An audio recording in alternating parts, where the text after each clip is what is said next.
30년을 바쳤습니다. 남편의 수투를 직접 찍고 친정 유산을 털어 부도를 맞고 무대 위 가장 빛나는 자리를 위해 자신의 이름을 지웠습니다. 그리고 남편의 회장 취임식 날 전 국민 앞에서 이혼 합의서가 스크린에 떴습니다. 쫓겨나는 며느리에게 알츠하이머 시어머니는 낡은 첼로 가방을 집어 던졌습니다. 욕설과 매질과 함께. 그런데 그 가방 안에 이중 바닥이 있었습니다. 서울의 야경이 한눈에 내려다 보이는 펜트하우스 연회장은 화려함의 극치였다. 수정처럼 빛나는 샹들리에가 연회장 전체를 눈부시게 밝혔고 천장에 매달린 크리스털 장식들이 미세하게 흔들릴 때마다 수천 개의 별처럼 빛을 흩뿌렸다. 국내 건설업계의 거물로 우뚝 선 박상우의 회장 취임식. 내로라 하는 정재계 인사들이 잔을 부딪히며 축복의 언사를 쏟아냈고 지갑이 두둑한 사업가들의 호탕한 웃음소리가 끊이지 않았다. 모든 것이 완벽하게 계획된 무대 위의 연극처럼 아름다웠다.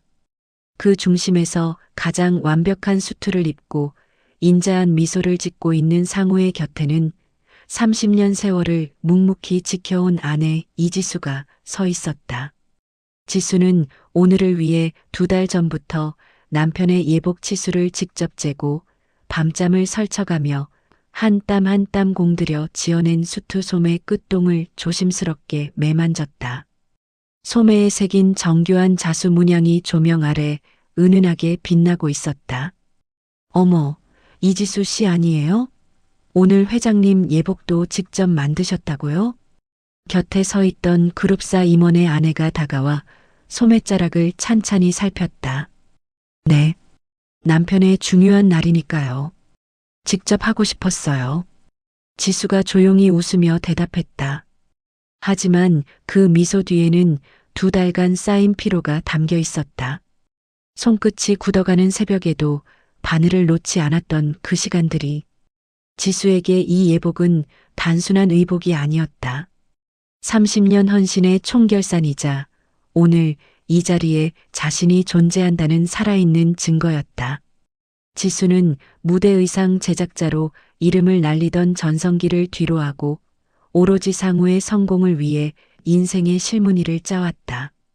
그녀가 처음 바늘을 잡은 것은 18살 때였다. 어머니의 낡은 재봉틀 앞에서 시작한 작업이 훗날 국내 굴지의 공연 단체들로부터 의상 제작 의뢰가 쏟아지는 수준까지 이르렀고 업계에서는 그녀를 가리켜 옷에 혼을 불어넣는 여자라고 불렀다. 그러나 지수는 그 모든 찬사를 뒤로하고 상우와 결혼하면서 자신의 이름을 조용히 지웠다. 상우가 부도 위기에 처했을 때 친정아버지가 남긴 유산을 털어넣었고 그가 권력의 정점에 오르기까지 보이지 않는 뒷바라지를 마다하지 않았다. 지수에게 남편의 성공은 곧 자신의 인생 증명서와 같았다. 연회장의 소음이 잠시 잦아드는 틈을 타 지수가 상우의 곁으로 다가갔다. 오늘 정말 멋지네요, 상우 씨. 드디어 우리가 꿈꾸던 자리에 왔어요. 30년간 함께 걸어온 길의 모든 눈물과 밤샘이 그 한 문장에 담겨 있었다. 지수는 남편이 자신의 손을 잡아줄 것이라 기대했다.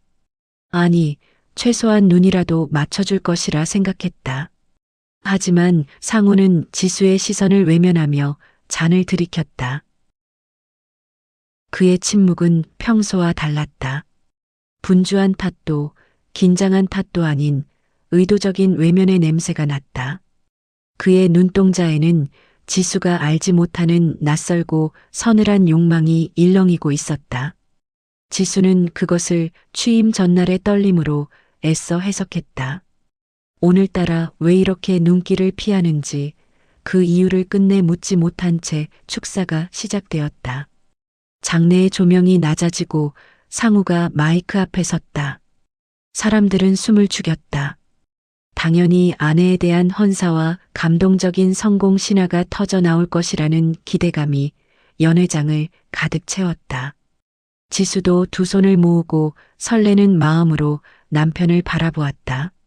30년의 노고가 비로소 공식적인 자리에서 인정받는 순간이 오는구나 하고 생각하며 오늘 이 자리를 빌려 제 인생의 새로운 출발을 선언하고자 합니다.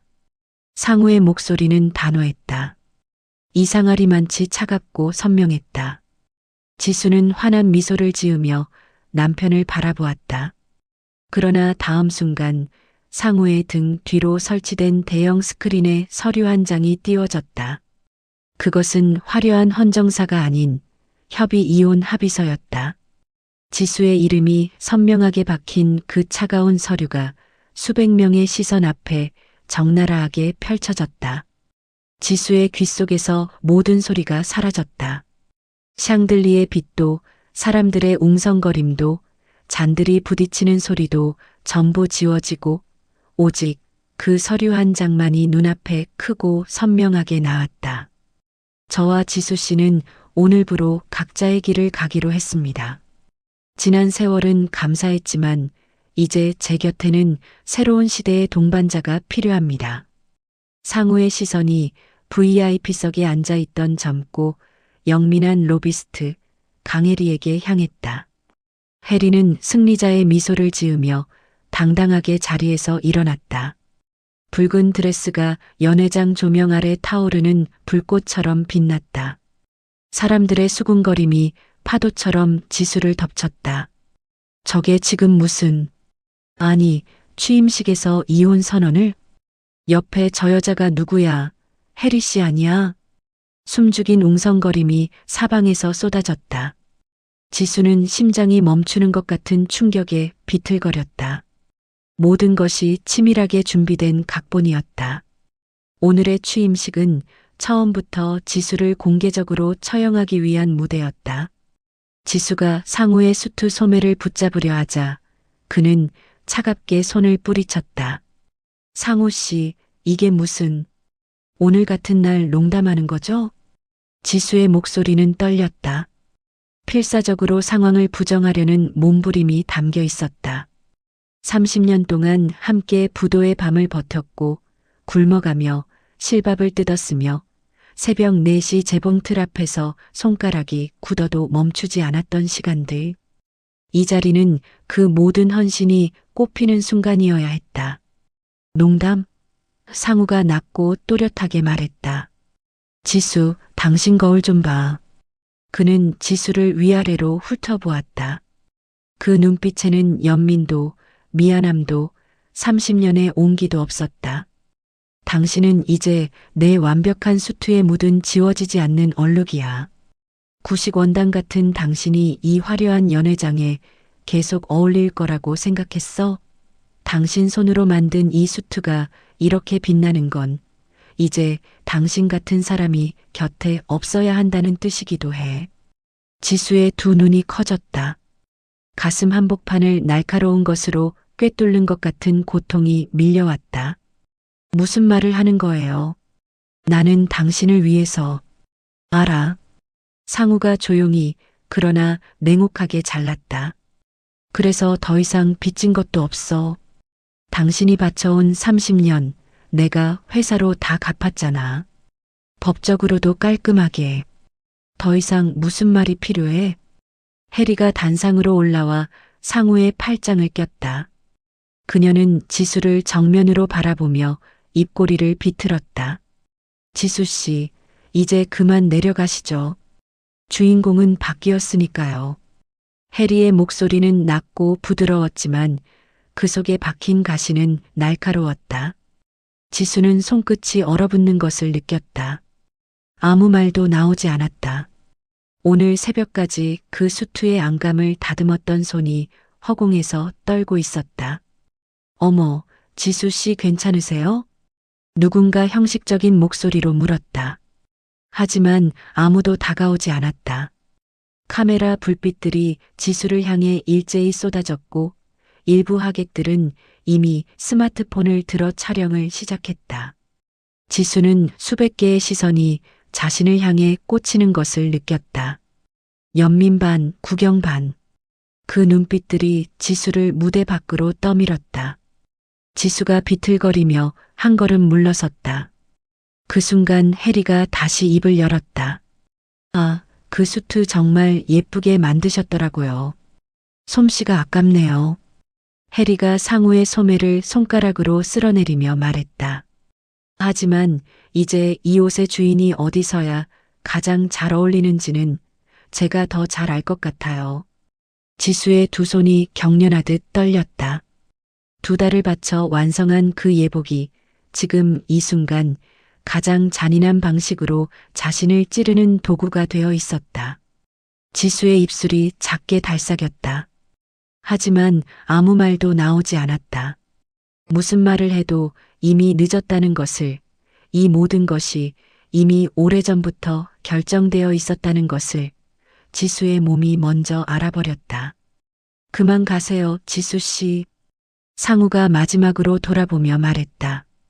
그의 목소리에는 이미 지수가 없었다. 오늘 행사 망치지 말고. 지수는 수많은 카메라 불빛과 조소 어린 시선 속에서 무대 뒤로 밀려났다. 발이 움직이는지조차 느끼지 못한 채 그저 사람들이 비켜서는 방향으로 걸음을 옮겼다. 화려한 연회장 문이 닫히는 순간 지수의 세계는 암흑으로 변했다. 복도의 차가운 대리석 바닥이 지수의 발소리를 공허하게 받아냈다. 평생을 다해 지어 올린 인생의 옷이 가장 믿었던 사람의 손에 의해 가차없이 찢겨나간 순간이었다. 30년 헌신의 대가는 찬란한 영광이 아니라 전 국민 앞에서 공개적으로 당한 처참한 파문이었다. 지수는 복도 끝 창가에 기대어 섰다. 서울의 야경이 여전히 아름답게 빛나고 있었다. 저 불빛들은 아무것도 몰랐다. 아무것도. 지수의 손끝은 경련하듯 떨리고 있었다. 그녀가 붙잡고 있던 마지막 실밥마저 끊어지는 소리가 고요한 복도 어딘가에서 들려오는 것만 같았다. 빗줄기가 유리창을 사납게 두드리는 밤이었다. 화려한 연회장에서 끌려 나오듯 퇴장한 지수가 택시에서 내린 곳은 30년 동안 자신의 손때가 묻지 않은 곳이 없는 저택 앞이었다. 빗속에서 올려다본 집은 평소와 다를 바 없이 웅장하게 서 있었지만 불빛이 환하게 켜진 창문들이 이상하게 낯설었다. 마치 이미 주인이 바뀐 집처럼. 지수는 젖은 머리카락을 손으로 쓸어 넘기며 현관문을 열었다. 집안의 공기가 이미 남의 것처럼 서늘하게 밀려왔다. 거실 한복판에는 상우가 미리 고용한 용역업체 직원 4~5명이 지수의 짐을 박스 몇 개에 아무렇게나 쑤셔 넣고 있었다. 30년간 정성스럽게 모아온 의상, 샘플들, 손때 묻은 원단 조각들, 가족 사진들이 구겨진 채 박스 안으로 사라지고 있었다. 잠깐요. 그거 함부로 다루지 마세요. 지수가 직원의 손에서 낡은 사진첩을 빼앗으려 했다. 직원은 무표정하게 그것을 박스 안으로 집어던졌다. 저희는 지시받은 대로 하는 겁니다. 사모님. 사모님. 그 두 글자가 공허하게 울렸다. 지수는 자신의 분신과도 같은 재봉틀 쪽으로 걸음을 옮겼다. 두 손으로 기계를 붙잡는 순간 현관 쪽에서 차가운 목소리가 떨어졌다. 손대지 마. 상우였다. 언제 들어왔는지 해리를 대동한 채 팔짱을 끼고 서 있었다. 취임식의 열기가 채 가시지 않은 얼굴로 그는 지수를 마치 낯선 물건을 보듯 훑쳤다. 그건 우리 집 돈으로 산 거니까. 당신 몸뚱이만 나가면 돼. 이 재봉틀로 오늘 당신이 입고 나간 수트를 만들었어요. 지수의 목소리가 떨렸다. 지난 2달을 이 앞에서 보냈어요. 당신 어깨 너비가 달라질 때마다 다시 뜯고 다시 꿰맸어요. 그래서 상우가 시계를 내려다보며 말했다. 수고했어. 근데 그게 지금 무슨 상관이야. 지수는 입술을 깨물었다. 반박할 말이 없어서가 아니었다. 할 말이 너무 많아서 어디서부터 꺼내야 할지 몰라서였다. 해리가 상우의 어깨에 살짝 기대며 거실을 둘러보았다. 짐이 생각보다 많네요. 오늘 안에 정리가 될까요?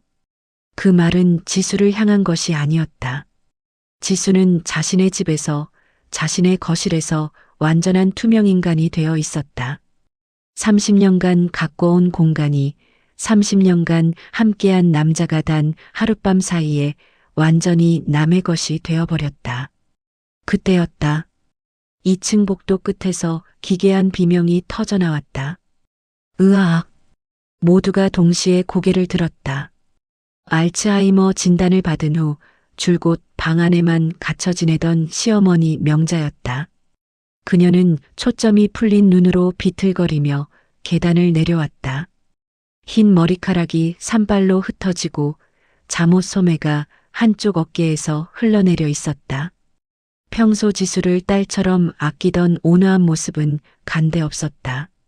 명자는 지수를 보자마자 짐승 같은 소리를 지르며 달려들었다.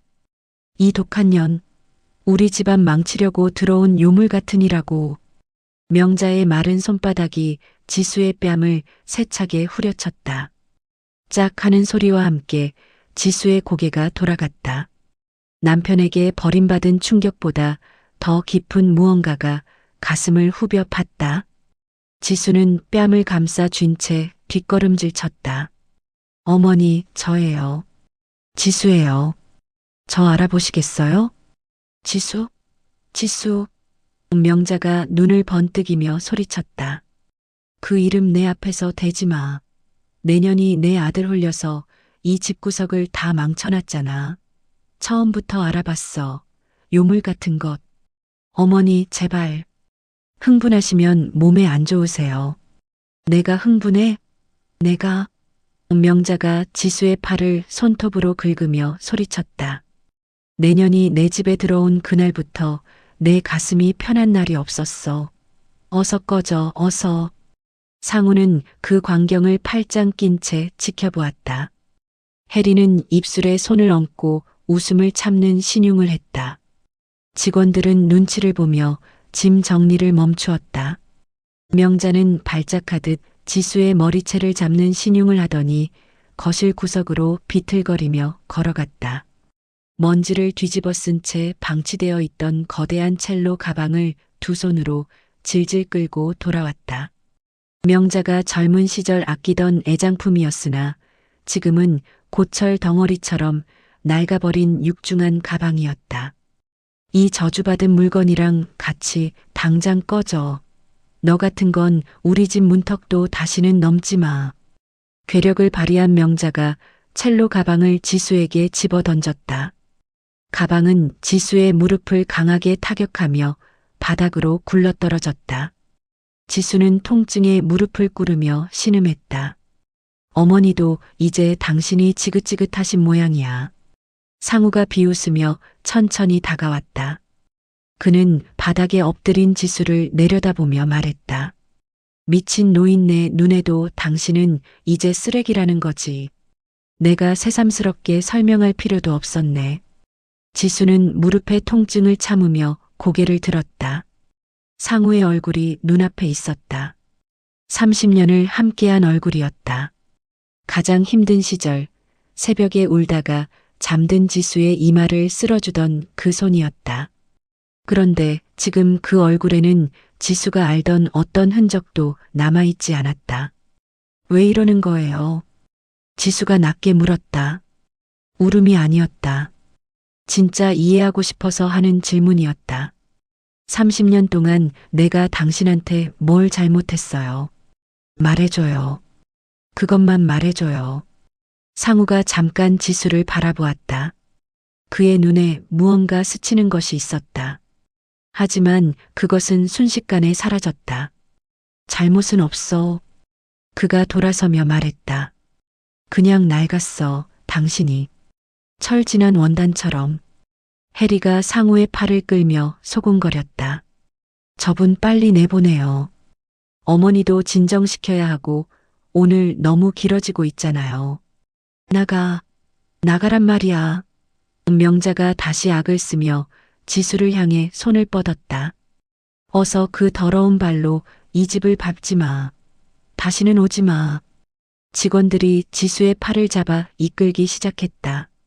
지수는 저항할 힘이 없었다. 아니, 저항하고 싶지 않았다. 이미 이 집은 자신의 집이 아니었다. 지수는 바닥에 첼로 가방을 떨리는 손으로 집어들었다. 이상하리만치 무거웠다. 텅 빈 가방이 이토록 무거울 리 없었다.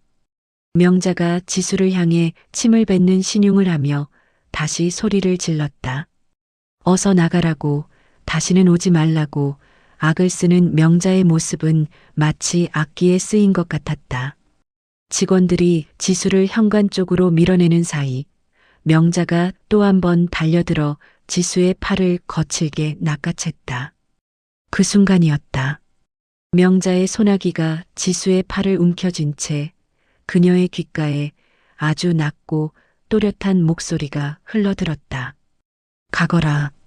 뒤도 돌아보지 말고. 명령이 아니었다. 절박한 애원이었다. 지수는 숨이 멎는 것 같았다.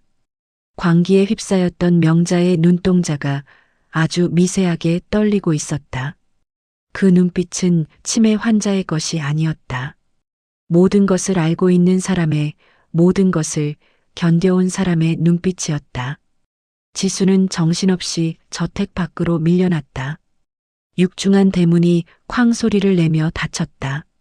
쏟아지는 폭우 속에 던져진 지수는 진흙탕에 처박힌 낡은 첼로 가방을 생명줄처럼 끌어안았다. 차가운 빗물이 뺨을 타고 흘러내렸다. 뺨의 열기도, 무릎의 통증도, 상우의 마지막 말도, 이 모든 것이 빗속에서 한꺼번에 지수를 짓눌렀다.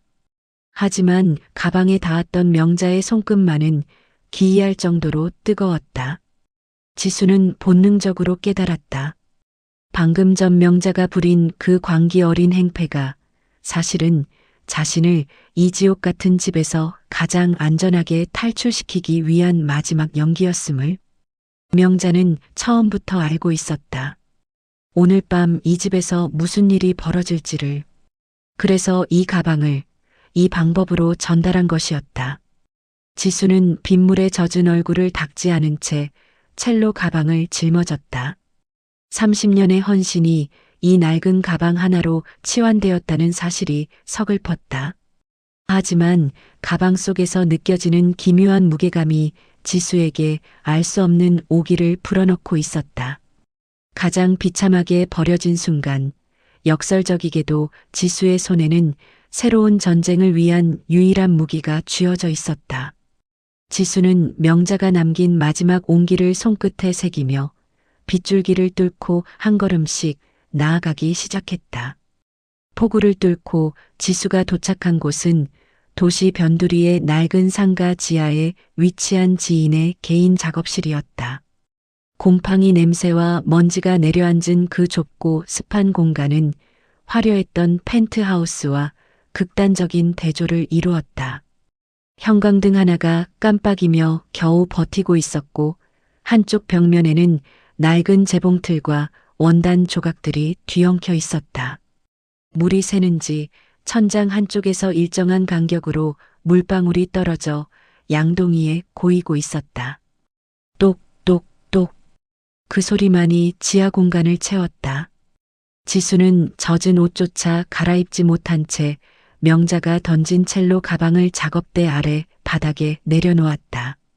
진흙과 빗물로 범벅이 된 가방은 거대한 관처럼 보였다. 지수는 벽에 등을 기댄 채 천천히 바닥으로 미끄러져 내려앉았다. 무릎의 통증이 욱신거렸다. 뺨은 아직도 열이 올라 있었다. 연회장의 조명, 스크린에 떠오르던 이온 합의서, 해리의 붉은 드레스, 그리고 명자의 마지막 눈빛이 뒤섞이며 머릿속을 어지럽혔다. 지수는 한참 동안 가방을 바라보았다. 그러다 천천히 입을 열었다. 어머니, 대체 제게 무엇을 주신 건가요? 아무도 없는 지하 공간에 지수의 목소리가 낮게 울렸다. 대답은 없었다. 오직 천장에서 떨어지는 물방울 소리만이 응답처럼 이어졌다. 똑똑똑. 지수는 몸을 일으켜 작업대 앞에 섰다. 떨리는 손으로 가방의 지퍼를 열었다. 하지만 기대했던 첼로는 없었다. 가방 안은 텅 비어 있는 듯 보였다. 그런데 이상했다. 들어올릴 때부터 느꼈던 그 묵직함이 사라지지 않았다. 지수는 손끝의 감각을 끌어올렸다. 무대 의상을 수만 번 만지며 단련된 손끝이었다. 원단의 두께 차이를 0.1mm 단위로 감지하던 그 손가락들이 가방의 구석구석을 천천히 훑기 시작했다. 측면은 정상이었다. 뒷면도 마찬가지였다. 그런데 바닥면에 손이 닿는 순간 지수의 손끝이 멈췄다. 이게 뭐지? 두께가 달랐다. 기이할 정도로 두껍고 딱딱했다. 일반 첼로 가방의 바닥재라고 보기에는 비정상적인 밀도였다. 지수는 눈을 감고 손끝으로만 경계선을 찾기 시작했다. 바닥 안감의 가장자리를 따라 아주 정교하게 박음질된 솔기가 손끝에 잡혔다. 겉에서 보면 전혀 티가 나지 않는 솔기였다. 누군가 오랜 시간을 들여 치밀하게 감춰놓은 솔기였다. 지수는 작업대에서 가위와 칼을 집어들었다. 손이 망설였다. 명자가 30년 넘게 아끼던 가방이었다. 젊은 시절 무대에서 첼로를 연주하던 명자가 연주를 그만둔 후에도 차마 버리지 못하고 간직해온 가방이었다. 미안해요, 어머니. 그래도 열어봐야 할 것 같아요. 지수는 칼날을 안감의 솔기에 댔다. 서걱거리는 소리와 함께 낡은 천이 갈라졌다. 그 틈새로 검은색 가죽 뭉치와 금속성 물체들이 모습을 드러냈다. 정교하게 설계된 이중 바닥이었다. 지수는 숨을 참으며 안감을 완전히 걷어냈다. 눈앞에 믿기지 않는 광경이 펼쳐졌다. 가장 먼저 보인 것은 상우의 친필 사인이 선명하게 박힌 수십 권의 비밀 장부였다. 크기가 제각각인 장부들이 가죽끈으로 단단히 묶여 차곡차곡 쌓여 있었다. 지수는 가장 위에 놓인 장부를 집어 첫 페이지를 펼쳤다. 손이 떨렸다. 날짜, 금액, 이름. 상우가 건설사 임원으로 재직하며 재개발 사업권을 따내기 위해 정치권과 관가에 뿌린 뇌물의 내역이 초 단위로 기록되어 있었다. 수령인의 직함과 이름, 전달 장소, 금액의 출처까지 소름 끼칠 정도로 상세하고 정확했다. 지수는 페이지를 넘길수록 손끝이 얼어붙는 것을 느꼈다. 명자는 아들이 괴물로 변해가는 과정을 곁에서 지켜보며 언젠가 올 파국에 대비해 이 치명적인 증거들을 하나하나 수집해온 것이었다. 장부 옆에는 작은 녹음기 하나가 놓여 있었다. 낡은 기종이었지만 배터리가 살아있었다. 지수는 마른 침을 삼키며 재생 버튼을 눌렀다. 잡음이 잠깐 흐르더니 익숙한 목소리가 흘러나왔다.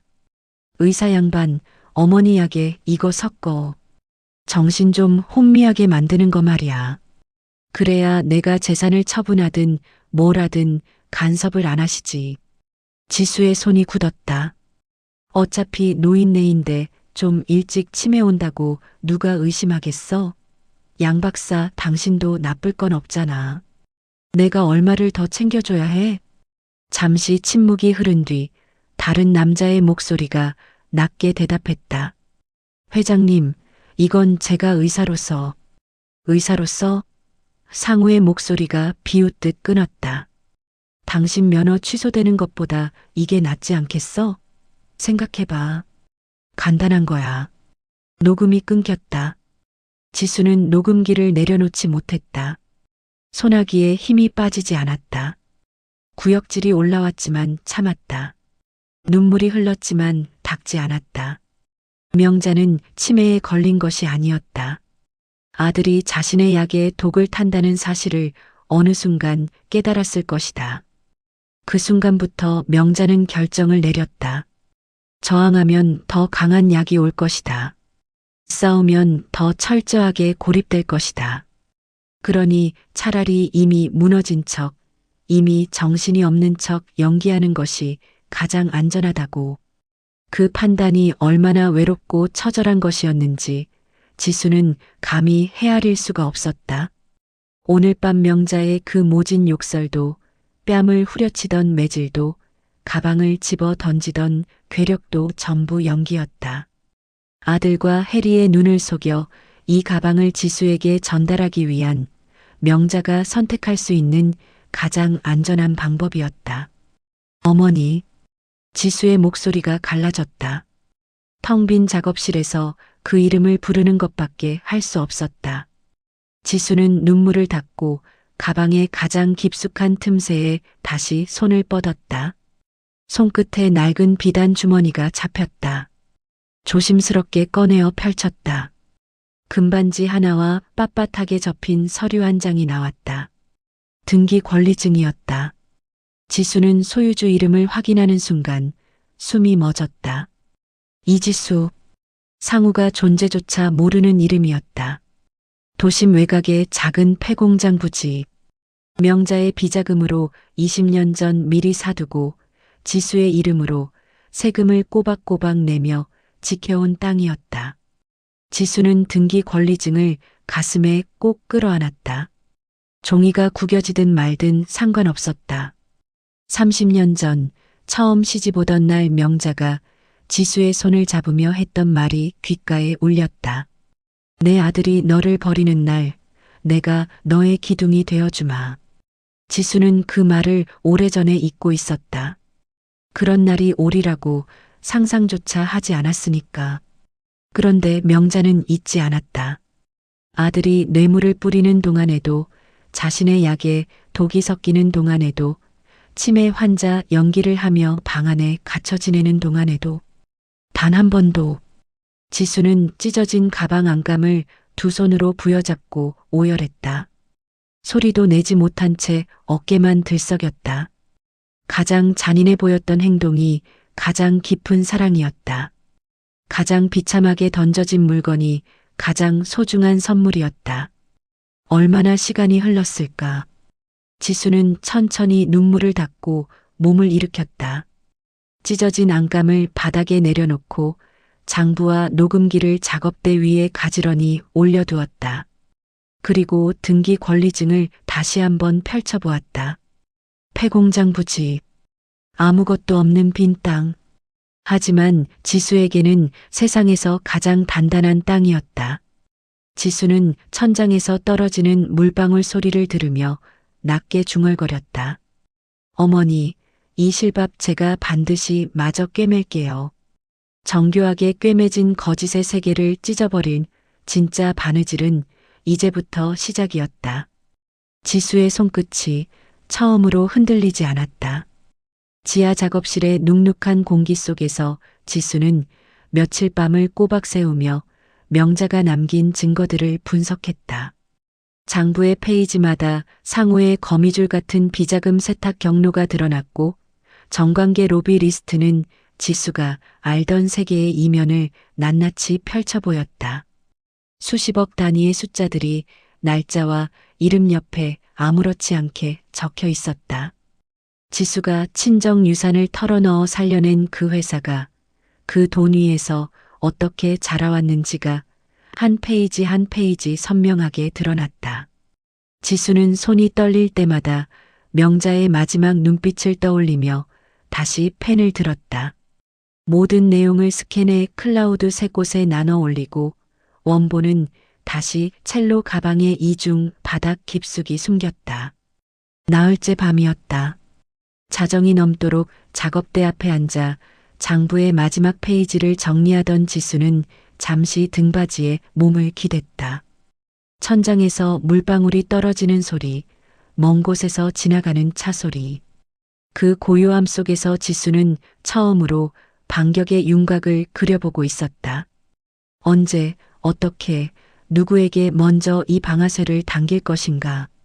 그때였다. 머리 위 환풍구 너머로 희미한 발소리가 들렸다. 지수는 손을 멈췄다. 발소리는 하나가 아니었다. 둘, 셋. 일정한 간격을 두고 조심스럽게 움직이는 무거운 발걸음이었다.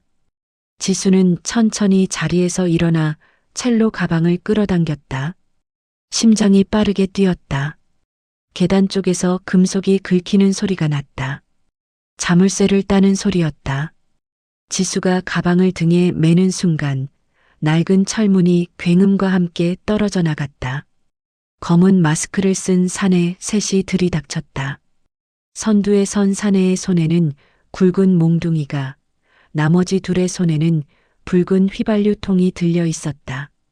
사내가 작업실을 한 바퀴 훑어보더니 지수에게 시선을 고정했다. 찾는데 며칠 걸렸네. 그 말이 지수의 등골을 타고 내려왔다. 며칠, 처음부터 쫓고 있었다는 뜻이었다.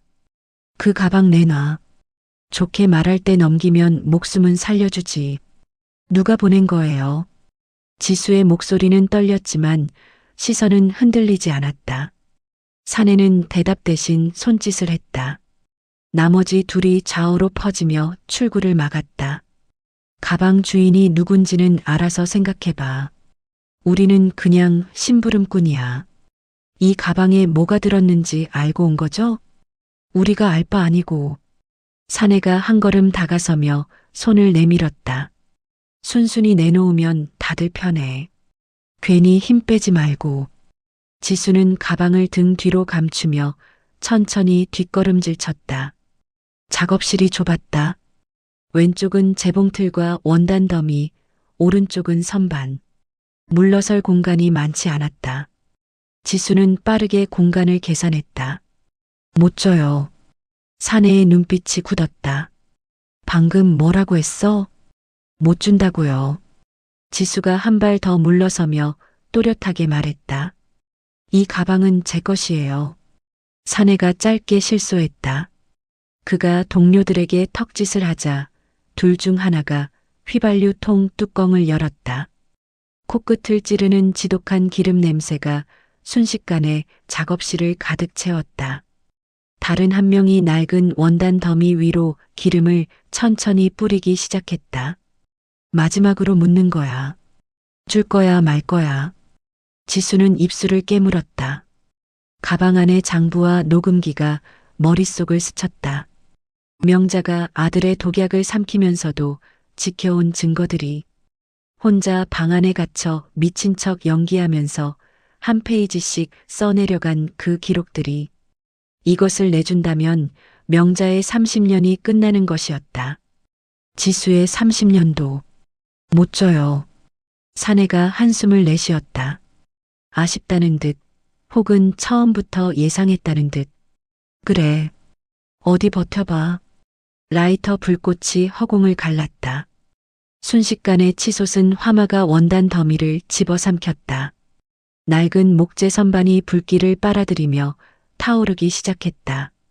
불은 무서운 속도로 번졌다. 지수가 며칠간 의지하며 살아온 이 좁은 공간이 순식간에 지옥으로 변했다. 안 돼. 지수가 비명을 질렀다. 작업대 위에 올려두었던 의상, 샘플 하나가 불길에 휩싸였다. 30년간 갈고 닦은 기술의 결정체들이 일그러져 가고 있었다. 지수가 손을 뻗었지만 열기가 너무 강했다. 매캐한 연기가 폐부를 찌르기 시작했다. 사내들이 포위망을 좁혔다. 선두 사내가 몽둥이를 들고 가방을 향해 손을 뻗었다. 이제 선택지 없어. 가방 내놓고 살든가 같이 타든가. 지수는 뒤로 물러서다 벽에 등이 닿았다. 왼쪽은 불길, 오른쪽은 사내들. 연기로 눈이 따가웠다. 숨이 막혔다. 하지만 지수의 손은 가방 끈을 더 단단히 움켜쥐었다. 이게 없으면 어차피 죽은 거나 마찬가지예요. 사내가 눈살을 찌푸렸다. 뭔 소리야 지금. 이 가방 안에 있는 게 세상에 나오는 날 그쪽이 심부름 시킨 사람이 끝나요. 그걸 알고도 가져가려는 거예요? 사내가 잠깐 멈칫했다. 그 찰나가 지수에게는 전부였다. 지수는 몸을 낮추며 옆으로 굴렀다. 불길과 사내들 사이에 좁은 틈을 비집고 작업실 안쪽으로 파고들었다. 사내 하나가 달려들어 지수의 팔을 낚아챘다. 어디 가려고? 지수가 팔을 비틀며 빠져나왔다. 소매가 찢겼다. 뜨거운 열기가 등을 태울 듯 달려들었다. 지수의 눈에 벽 한쪽이 들어왔다. 바닥 가까이 설치된 낡은 환풍구. 격자 커버가 녹이 슬어 반쯤 떨어져 있었다. 성인 여자가 겨우 통과할 수 있는 크기였다. 저쪽이야. 잡아. 지수는 가방을 먼저 환풍구 안으로 밀어 넣었다. 그리고 머리를 숙이고 몸을 던졌다. 어깨가 금속 테두리에 긁혔다. 팔꿈치가 찢겼다. 등에서 뜨거운 감각이 느껴졌다. 뒤에서 사내의 손이 지수의 발목을 잡으려 했지만 닿지 않았다. 빠져나갔어. 건물 밖으로 돌아. 목소리가 멀어졌다. 지수는 환풍구를 빠져나와 건물 외벽을 따라 달렸다. 무릎이 아팠다. 팔에서 피가 흘렀다. 하지만 멈출 수 없었다. 등 뒤에서 폭발음이 들렸다. 지수는 본능적으로 몸을 낮추며 골목벽에 붙었다. 뒤를 돌아보지 않았다. 작업실 전체가 무너져 내리는 굉음이 골목을 뒤흔들었다. 뜨거운 바람이 지수의 등을 밀었다. 지수는 어둠 속으로 몸을 숨겼다. 멀리서 소방차 사이렌이 울려왔다. 한참을 달리다 지수는 공원 벤치에 쓰러지듯 앉았다. 온몸이 검은 그을음과 재로 뒤덮여 있었다. 찢긴 소매에서 피가 배어났다. 지수는 숨을 고르며 가방을 무릎 위에 올려놓았다. 손이 떨렸다. 지퍼를 열었다. 이중 바닥을 더듬었다. 장부가 있었다. 녹음기가 있었다. 등기 권리증이 있었다. 지수는 눈을 감았다. 공원 나무 사이로 불빛이 이글거리는 것이 보였다. 모든 것이 타버렸다. 은신처도 장비도 며칠간 혼자를 버티게 해주던 그 좁고 습한 공간도. 하지만 명자가 30년을 지켜온 것들은 살아있었다. 지수는 그을린 얼굴 위로 흐르는 눈물을 닦지 않았다. 상우는 지수가 불길 속에서 모든 것을 잃었을 것이라 믿을 터였다. 죽었거나 살아도 폐인이 되었을 것이라고. 그 확신이 지수에게는 가장 큰 무기였다. 불타버린 것은 지수의 과거였을 뿐이었다. 재 속에서 다시 태어날 준비가 이제 막 끝났다. 모든 것이 타버린 잿더미 속에서 살아남은 지수는 명자가 남긴 등기 권리증을 품고 도심 외곽의 폐공장을 찾아갔다. 버스에서 내려 골목을 2번 꺾자 녹슨 철문이 나타났다. 지수는 철문 앞에 한참 서 있었다. 깨진 유리창, 거미줄이 가득한 천장, 군데군데 무너진 벽. 오랫동안 아무도 들어오지 않았다는 것이 한눈에 보였다. 하지만 지수의 눈에는 그 폐허가 다르게 보였다. 세상에서 가장 안전한 요새이자 반격을 위한 변기창으로. 지수는 녹슨 자물쇠를 열고 안으로 들어섰다. 발걸음마다 먼지가 피어올랐다. 지수는 공간을 천천히 걸으며 천장을 올려다보았다. 높이가 충분했다. 바닥 면적도 넓었다. 채광을 위한 고창이 한쪽 벽면 위로 길게 나 있었다. 명자가 20년 전 이 땅을 고른 데는 이유가 있었다. 지수는 머릿속으로 런웨이를 그렸다. 조명이 들어올 자리, 관객이 설 자리, 모델이 걸어 나올 방향. 여기서 시작하는 거야. 아무도 없는 공장 안에서 지수의 목소리가 낮게 울렸다. 그 말은 다짐이기도 했고 명자에게 보내는 신호이기도 했다. 첼로 가방 안감 깊숙이 숨겨져 있던 해외 비밀 계좌의 체크카드가 지수의 손 안에 있었다. 상우가 짐작조차 못할 명자의 비자금이었다. 지수는 그 자금으로 가장 먼저 공장의 전기를 살렸다. 그 다음 최소한의 작업 도구들을 들였다. 재봉틀 한 대, 재단 테이블 하나, 전신 거울 하나, 그리고 원단. 그런데 원단이 문제였다. 상우는 지수가 화재에서 살아남았다는 사실을 아직 모르는 상태였지만 취임식 직후부터 이미 업계 전반에 압력을 넣어두고 있었다. 이지수라는 이름으로는 실 한 탈에도 살 수 없도록.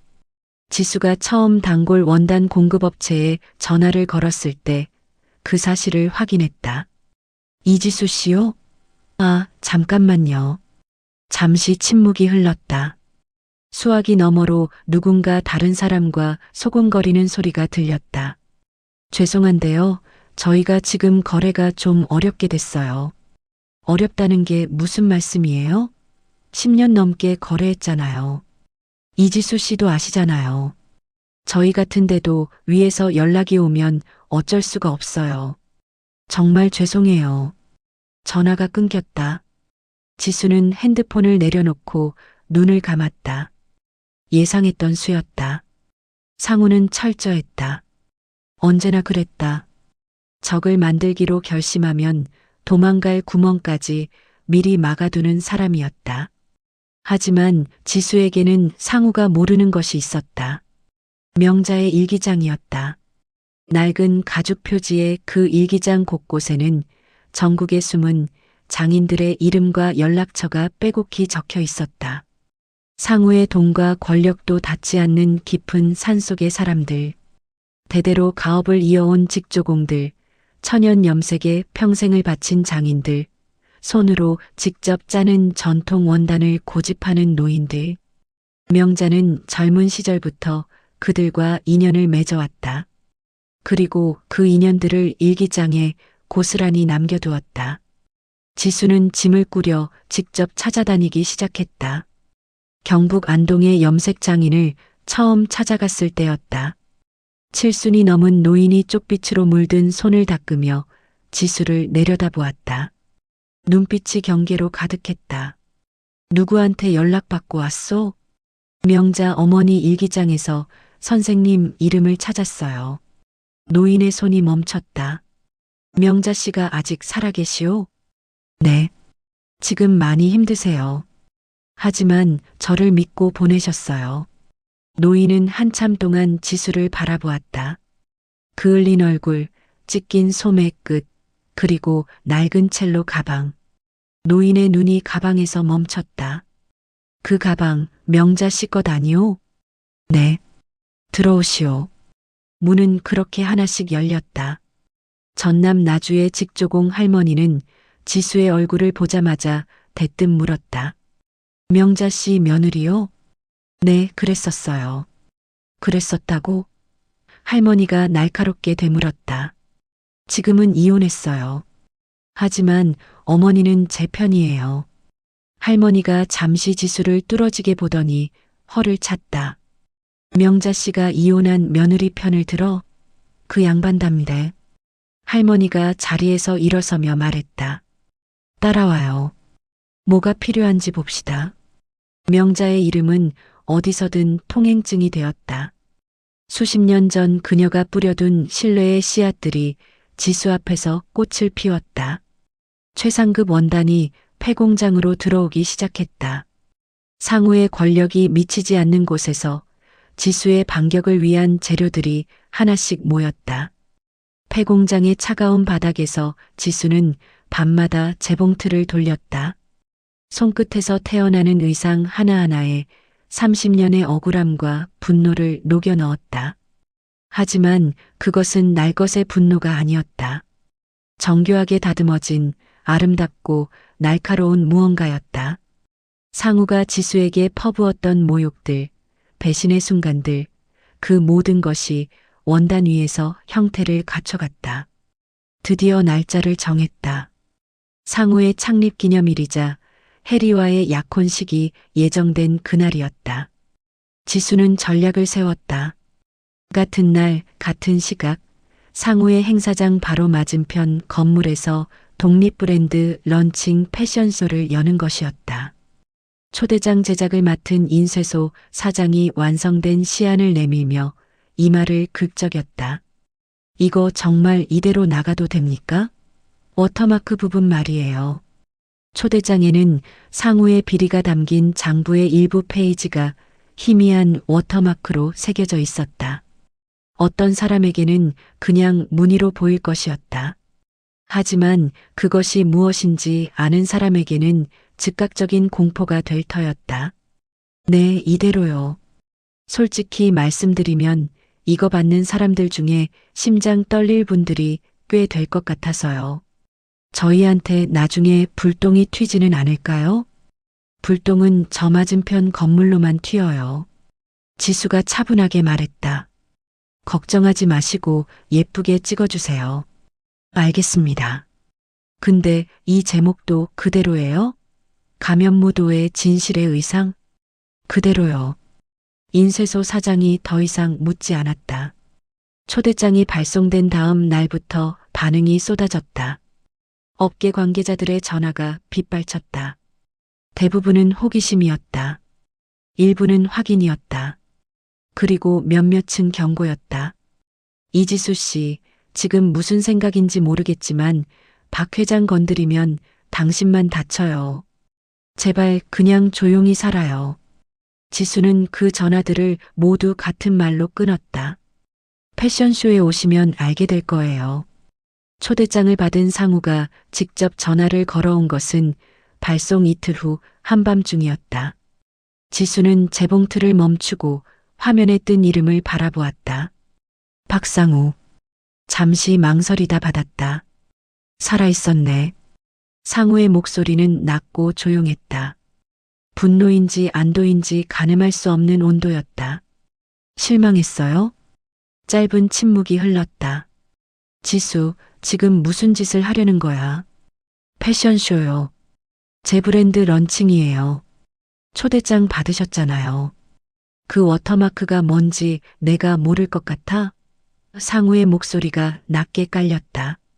어디서 난 건지도 알고 있어. 어머니가 넘긴 거지. 지수는 대답하지 않았다. 재봉틀 위에 얹힌 원단을 손으로 천천히 쓸었다. 지수. 상우의 목소리가 한 톤 더 내려갔다. 아직 늦지 않았어. 지금 그 가방 들고 나한테 와. 내가 조건 좋게 해줄게. 돈도 집도 조용히 살 수 있는 모든 걸 줄 수 있어. 됐어요. 뭐? 됐다고요. 지수가 천천히 그러나 흔들림 없이 말했다. 당신이 줄 수 있는 건 이미 제가 다 가지고 있어요. 당신이 모르는 방법으로. 지수, 지금 상황이 얼마나 위험한지 알아? 저번 불 지른 것도 내가 한 말 들었으면 안 일어났을 일이야. 다음엔 내가 막아줄 수 없어. 지수는 그 말의 의미를 정확히 이해했다. 경고가 아니라 예고였다.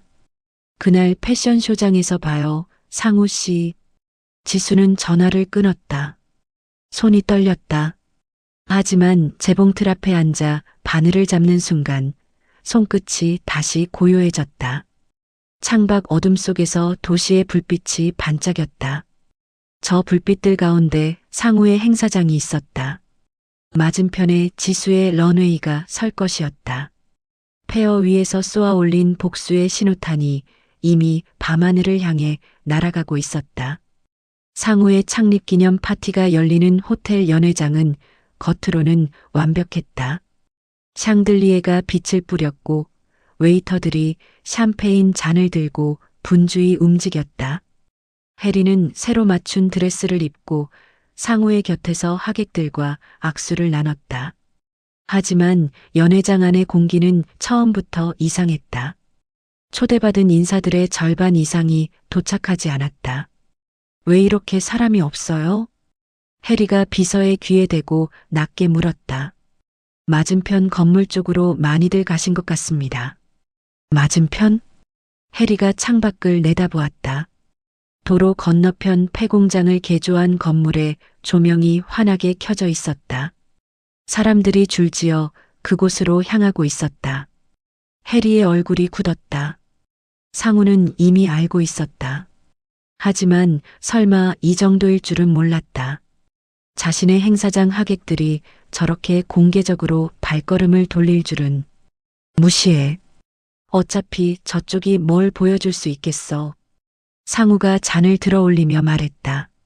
하지만 그의 눈은 창밖을 향해 있었다. 도로 건너편 지수의 런웨이는 이미 시작되고 있었다. 거대한 공장 문이 열리자 관객들이 숨을 삼켰다. 폐허였던 공간이 완전히 다른 세계로 탈바꿈해 있었다. 높은 천장에서 내려오는 조명이 런웨이를 따라 길게 뻗어 있었고 관객석 양옆으로는 지수가 직접 만든 의상들이 전시되어 있었다. 날카로우면서도 처절하게 아름다운 것들이었다. 배신을 형상화한 듯 찢긴 듯 이어진 솔기, 30년의 헌신을 담은 듯 겹겹이 쌓인 원단의 층위. 그것들을 바라보는 사람마다 이유도 모른 채 가슴이 먹먹해졌다. 그리고 런웨이 끝 거대한 암막 뒤에서 첼로 선율이 흘러나오기 시작했다. 낮고 무거운 첼로 소리가 공장 안을 가득 채웠다. 관객들이 저도 모르게 암막을 향해 시선을 고정했다. 호텔 연회장에서 이탈한 하객들도 처음부터 이곳을 찾아온 업계 인사들도 모두 숨을 죽였다. 무언가 시작되려 한다는 것을 본능적으로 감지했다. 맞은편 호텔 연회장에서도 그 첼로 소리가 들렸다. 웅장한 음량이 건물을 넘어 스며들었다. 하객들이 하나둘 고개를 돌려 창밖을 바라보았다. 상우의 비서가 다가와 귓속말을 했다.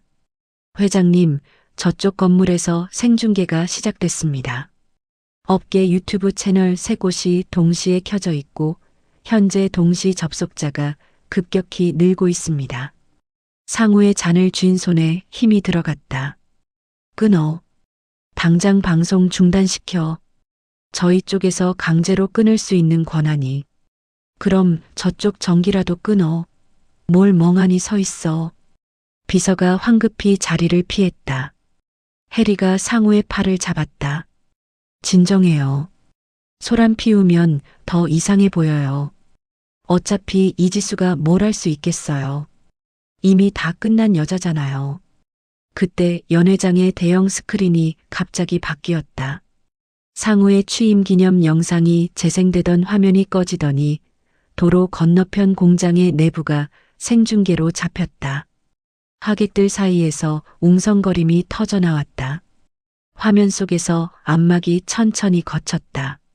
한 노파가 조명을 받으며 런웨이 끝에 서 있었다. 흰 머리카락이 단정하게 올려져 있었고 지수가 지어준 짙은 붉은색 수트가 그녀의 야윈 몸을 감싸고 있었다. 노파는 천천히 가면을 벗어 카메라를 똑바로 응시했다. 연회장이 얼어붙었다. 저게 누구야? 누군가 낮게 중얼거렸다. 상우는 비틀거리며 한 걸음 물러섰다. 그의 얼굴에서 순식간에 혈색이 사라졌다. 저게 누구야? 어머니? 말도 안 돼. 상우가 소리쳤다. 목소리가 떨렸다. 해리가 그의 팔을 잡으며 속삭였다. 진정하세요. 그냥 닮은 노인네를 내세운 쇼일 뿐이에요. 어머니는 지금 요양원에 있잖아요. 저 눈빛이. 상우는 말을 잇지 못했다.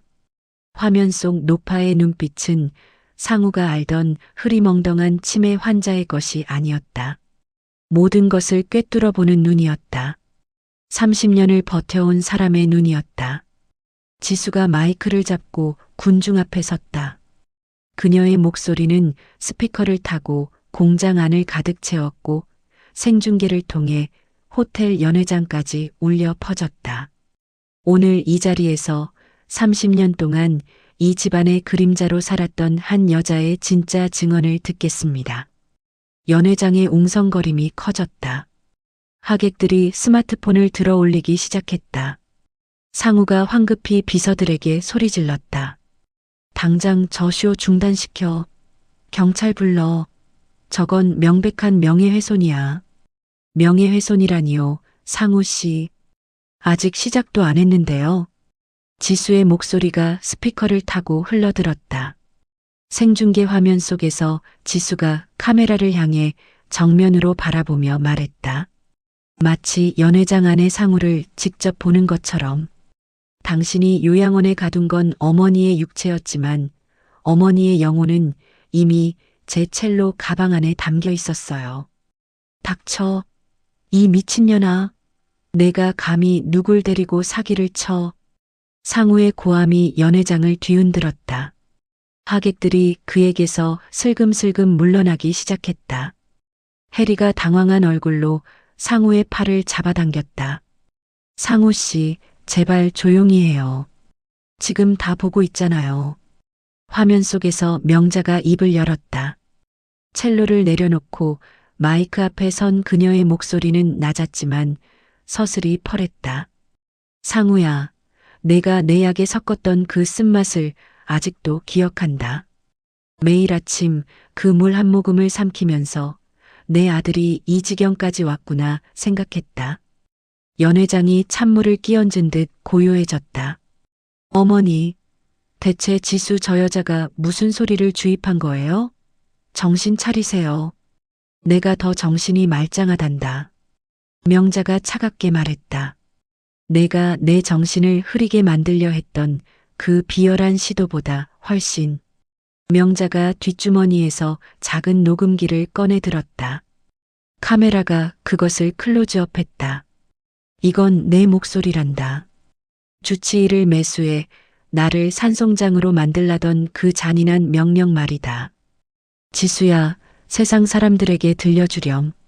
지수가 고개를 끄덕이며 재생 버튼을 눌렀다. 스피커를 통해 흘러나오는 목소리는 선명했다. 의사 양반, 어머니 약에 이거 섞어. 정신 좀 혼미하게 만드는 거 말이야. 연회장이 완전히 굳었다. 아무도 말하지 않았다. 아무도 잔을 들지 않았다. 상우의 목소리가 이 공간을 가득 채우는 동안 수백 개의 눈이 상우를 향했다. 다 거짓말이에요. 해리가 먼저 소리쳤다. 목소리가 갈라졌다. 저 노인네 치매잖아요. 법적 효력도 없는 헛소리라고요. 저 녹음도 조작된 거예요. 효력은 법정이 판단하겠지요. 지수의 목소리가 조용하고 단호하게 흘러나왔다. 그리고 그 말이 끝나는 순간 호텔 연회장의 육중한 문이 열렸다. 푸른 서류철을 든 검찰 수사관들이 들어섰다. 하객들이 양옆으로 갈라지며 길을 내었다. 수사관들은 흔들림 없이 상우를 향해 걸어왔다. 박상우 회장님, 존속 학대 및 배임, 뇌물 공여 혐의로 긴급 체포합니다. 이거 놓으라고. 내가 누군지 알아? 지수, 너 이 독한 년. 죽여버릴 거야. 상우는 수갑이 채워지는 순간에도 생중계 화면을 향해 악을 썼다. 카메라가 그 모습을 그대로 담았다. 수만 명이 지켜보는 화면 속에서 상우의 화려한 수트가 수갑 아래 구겨지고 있었다. 도로 건너편 공장 안에서 명자는 그 광경을 무표정하게 지켜보았다. 그리고 천천히 지수의 손을 찾아 단단히 맞잡았다. 지수야, 이제 연기는 끝났다. 명자의 목소리는 낮았다. 하지만 그 안에 담긴 무게는 30년치였다. 내가 지은 이 옷이 참으로 따뜻하구나. 지수는 참았던 눈물을 삼켰다. 명자의 손이 뜨거웠다. 저택에서 가방을 던지던 날 밤 빗속에서 지수의 귓가에 속삭이던 그 손과 똑같이 뜨거웠다. 유령처럼 떠돌던 진실이 드디어 실체를 드러낸 순간이었다. 상우의 화려한 제국은 지수가 쏘아올린 단 한 번의 패션쇼로 무너져 내리고 있었다. 런웨이 끝에서 두 여자가 나란히 서서 그 광경을 바라보았다. 지수의 손끝에 바늘이 없었다. 처음으로 아무것도 꿰맬 필요가 없었다. 법정의 공기는 얼음장처럼 차가웠다. 높은 천장 아래 형광등이 차갑게 내리비추는 그 공간은 화려함과는 거리가 멀었다. 하지만 방청석은 가득 찼다. 패션쇼 생중계 이후 상우의 사건은 전 국민의 관심사가 되어 있었다. 카메라는 법정 안에 들어올 수 없었지만 법원 밖에는 취재진이 장사진을 이루고 있었다. 상우는 국내 최고의 변호인단을 대동한 채 피고인석에 앉았다. 취임식 날에 완벽한 수트 대신 수수한 재킷을 입고 있었지만 그의 눈빛에는 아직 오만함이 남아 있었다. 지수가 증인석에 앉는 것을 보며 상우가 낮게 코웃음 쳤다. 저 여자가 감히 나를 이길 수 있겠느냐는 확신이 그 눈빛에 담겨 있었다. 변호인이 자리에서 일어섰다. 날카롭게 다듬어진 논리를 앞세운 공격이 시작되었다.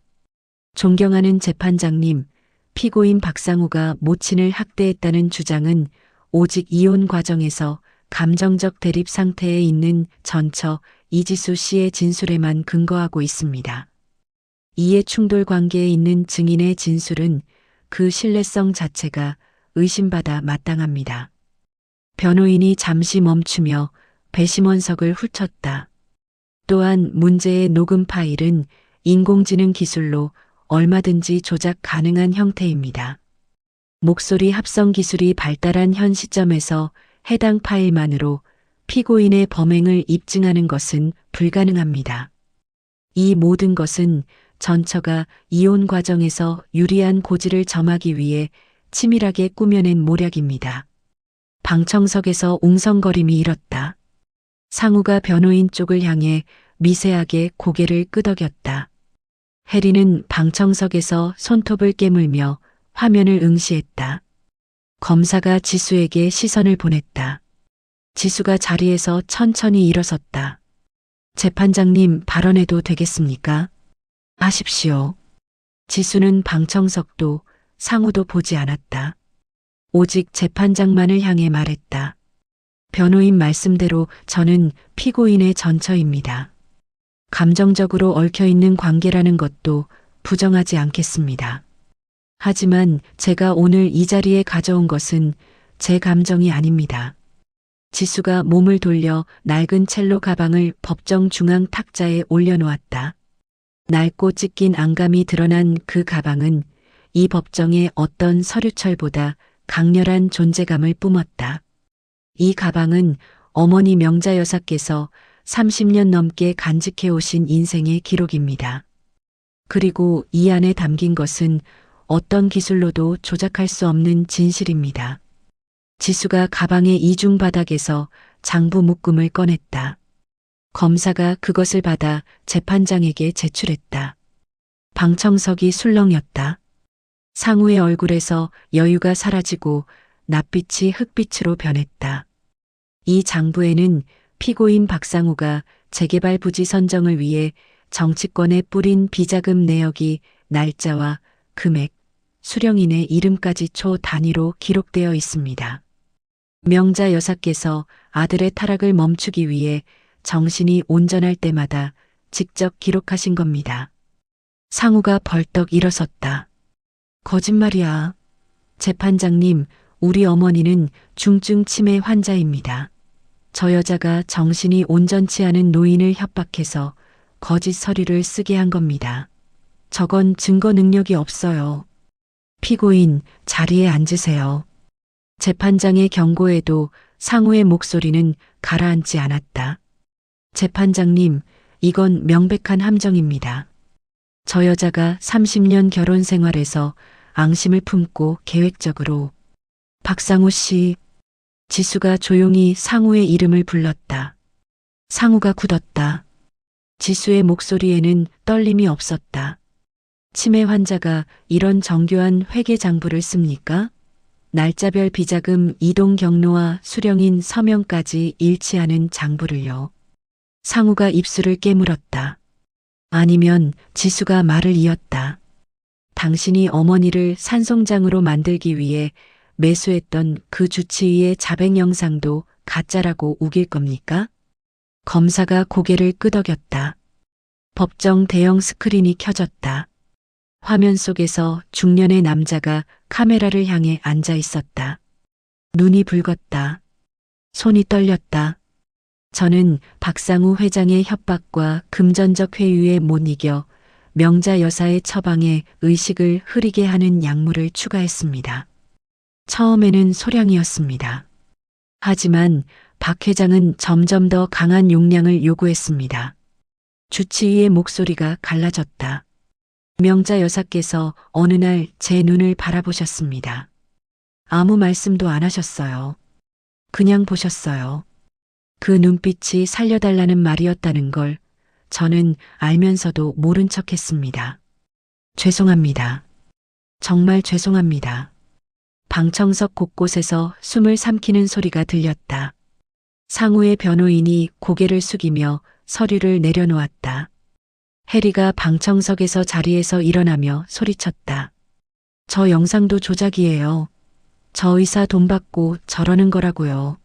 재판장님, 저건 신빙성이 없습니다. 방청인은 조용히 하십시오. 재판장의 경고가 날아들었다. 해리가 주저앉았다.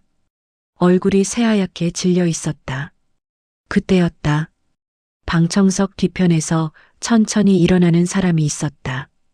휠체어에 앉아있던 명자였다. 보호자의 부축을 받으며 자리에서 일어선 명자는 뚜벅뚜벅 피고인석을 향해 걸어왔다. 법정 안이 완전히 고요해졌다. 어머니, 상우가 외쳤다. 그의 목소리에 처음으로 균열이 생겼다. 오만함이 아니라 두려움에 가까운 균열이었다. 어머니, 제발 지수 저 여자의 말에 속으신 겁니다. 저를 보세요. 제가 상우예요. 어머니 아들이잖아요. 명자가 상우 앞에 멈춰섰다. 그녀는 오랫동안 아들의 얼굴을 바라보았다. 그 눈빛에는 분노도 원망도 아닌 무언가 더 깊고 무거운 것이 담겨 있었다. 알아. 명자가 낮게 말했다. 내가 내 아들이라는 거. 그러니까 어머니. 그래서 더 무겁다. 명자의 손이 천천히 상우의 가슴팍으로 향했다. 거기 달린 금빛 회장 배지를 손가락으로 잡더니 힘을 주어 뜯어냈다. 배지가 바닥에 떨어지며 쨍그랑 소리를 냈다. 방청석 전체가 그 소리를 들었다. 속은 건 나다. 명자가 말을 이었다. 내 배 아파 낳은 자식이 괴물이 되어가는 걸 보면서도 내 손으로 끊어내지 못한 내가 죄인이지. 어머니, 제발. 하지만 지수야. 명자가 고개를 돌려 증인석의 지수를 바라보았다. 내가 이 붉은 수투를 지어준 날 밤 기억하니? 나한테 이렇게 말했지. 어머니가 입으시면 정말 멋있을 것 같다고. 지수는 대답하지 못했다. 눈물이 차올랐다. 이 붉은 실이 드디어 저 악마의 목을 조르는구나. 명자가 수투 소매의 정교한 솔기를 손끝으로 쓸며 말했다. 내가 밤새 꿰맨 이 실이 내가 혼자서는 끊을 수 없었던 매듭을 풀어주는구나. 법정이 완전히 조용했다. 판사의 의사봉 소리가 3번 울렸다. 피고인 박상우를 존속학대, 횡령 및 뇌물공여 혐의로 징역 12년에 처한다. 아울러 공범인 강혜리에 대해서도 법정 구속을 명한다. 해리가 비명을 지르며 바닥에 주저앉았다. 보좌관들이 달려들어 그녀를 붙들었다. 말도 안 돼요. 이건 다 조작이라고요. 재판장님. 상우는 달랐다. 그는 아무 말도 하지 않았다. 수갑이 채워지는 동안 넋이 나간 눈으로 지수를 바라보았다. 오랫동안 마치 처음 보는 사람을 보듯이.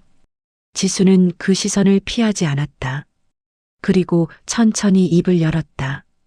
당신이 버린 건 낡은 아내가 아니라 당신을 지켜주던 마지막 기회였어요. 상우가 끌려나가기 시작했다.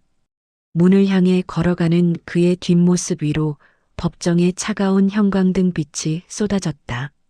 취임식 날 밤 지수가 공들여 완성한 수투의 소매 끝동이 수갑 아래 구겨진 채였다. 명자가 지수의 곁으로 다가와 손을 잡았다. 두 사람은 말없이 그 뒷모습을 바라보았다. 지수의 눈에서 눈물이 흘렀다. 참지 않았다.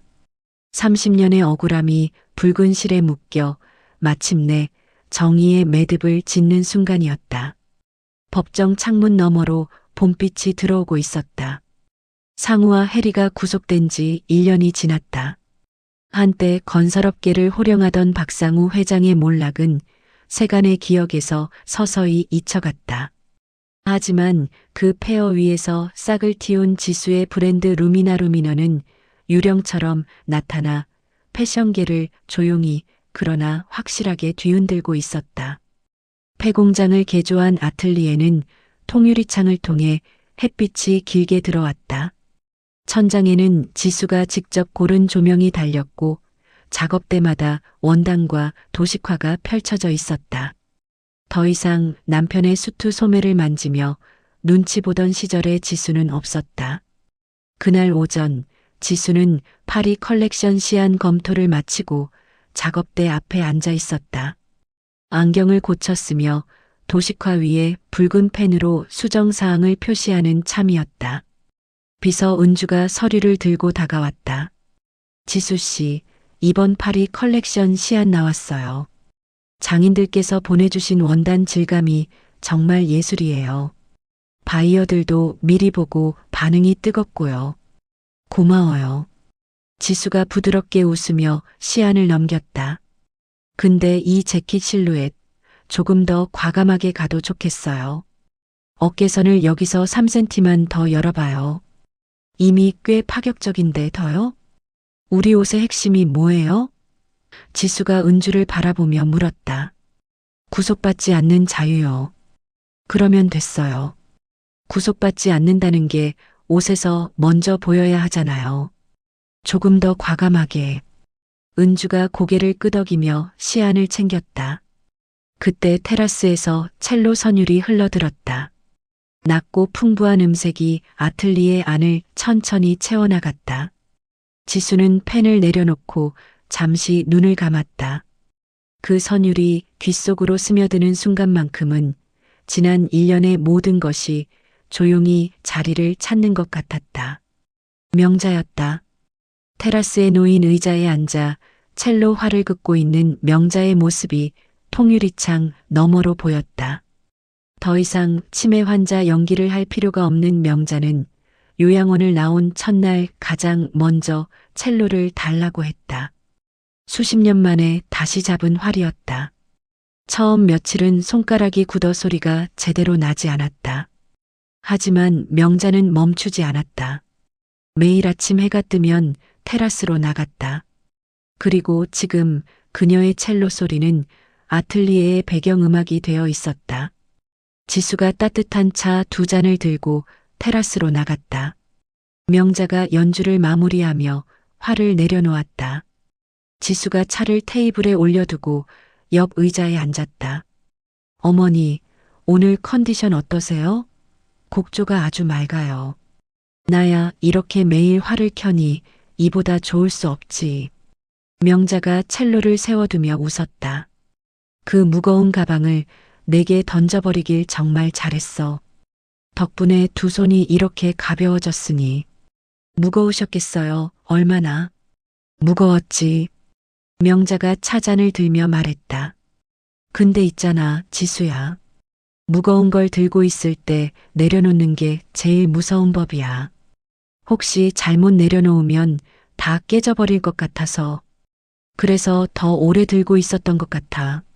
그러니까 어머니가 그 오랜 시간을 버티신 거잖아요. 버틴 게 아니라 기다린 거야. 명자가 지수를 바라보며 말했다. 내가 올 때까지. 지수는 대답하지 않았다. 차잔을 두 손으로 감쌌다. 따뜻했다. 잠시 침묵이 흐른 뒤 명자가 말을 이었다. 상우 녀석 면회는 여전히 안 갈 거니? 어제 또 편지가 왔더구나. 지수의 손이 미세하게 멈췄다. 뭐라고 썼어요?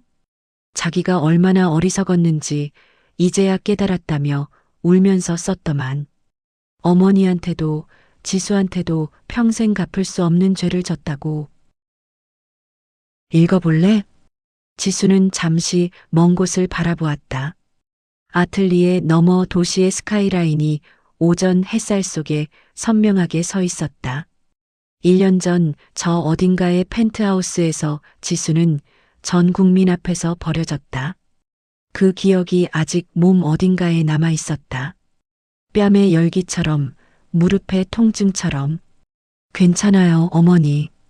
읽어보기도 싫은 거야? 싫은 게 아니에요. 지수가 천천히 말했다.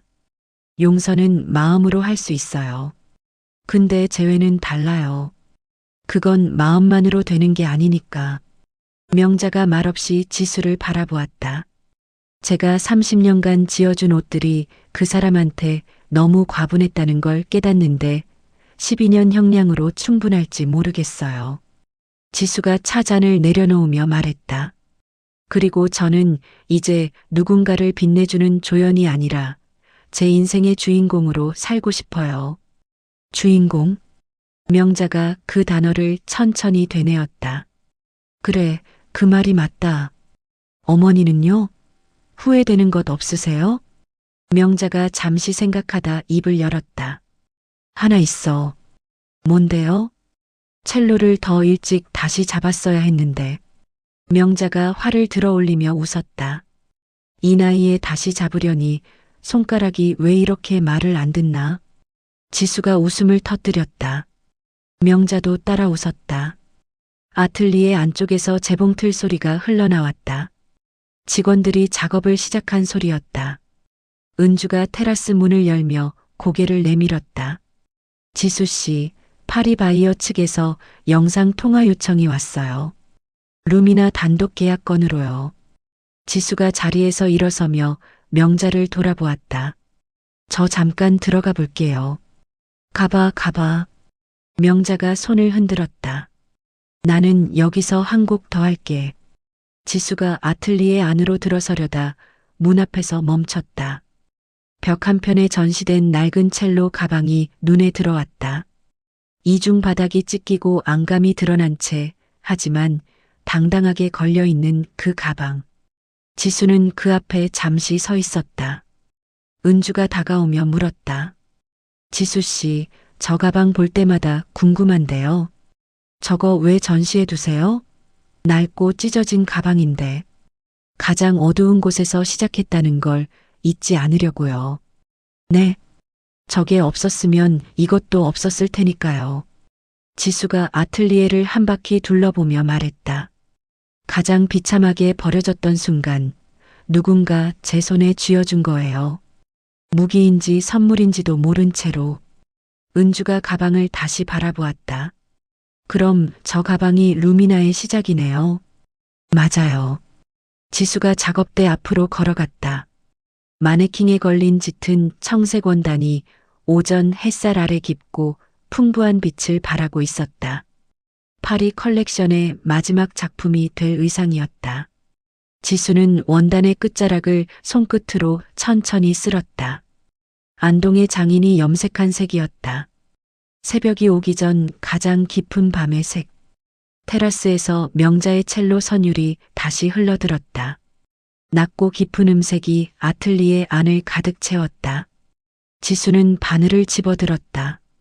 더 이상 타인의 배신을 수선하는 도구가 아니었다. 자신의 꿈을 수놓는 바늘이었다. 낡은 가방에서 시작된 지수의 서사는 이제 누구도 찢을 수 없는 단단한 실로 엮여 가장 찬란한 빛을 향해 뻗어나가고 있었다.